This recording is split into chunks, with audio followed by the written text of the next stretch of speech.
In this video, we're going to talk about your working memory. As a teenager, I want you to understand this really important thing called working memory.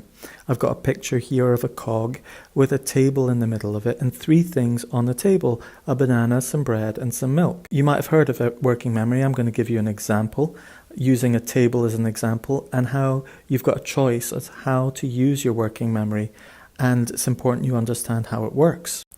So if you're dyslexic, you've probably heard of working memory. If you're not dyslexic, you probably haven't. It's a crucial aspect of understanding a dyslexic's mind and their creative ability. So let's say I'm going to the shops and I want to buy two things. And then my wife says, "Oh, could you buy a few other things for me as well?"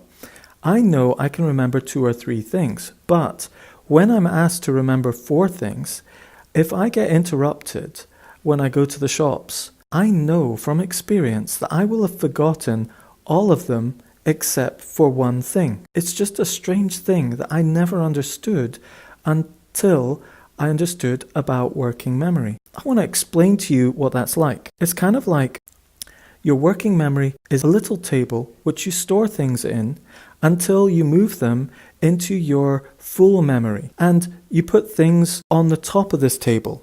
But it's like the table has springs on them and it's a little bit wobbly and it can only take three things while it's stable. But if you put the fourth thing on it, it's too much for the legs, and the fourth thing not only slides off, it makes the other things on the table slide off as well.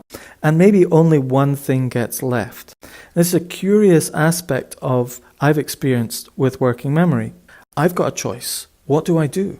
So the risk is, will I remember the four things or will I forget all of them? So I write it down. I write it as a list on my phone, or I ask my wife to text me it so that when I get to the shop, I can buy everything. It's as simple as that. But I have to understand that that is the way my working memory works. Now, most people's working memory, they can remember about 7 things, and a to-do list of 7 things does them just fine. But for me, I can only remember 3 things maximum. And different people have different working memory. Just know how many you can remember. And that's a really helpful thing to know. If you understand working memory, you can understand when you go into an exam, if your brain is full of tons of facts and you're desperately trying to hold them all on this table, it's really hard to concentrate on the facts that are going to be given to you in the exam. You need a way of emptying your working memory. And that's why it's so useful to write down those facts right at the beginning of your exam as a mind map so that you empty your working memory.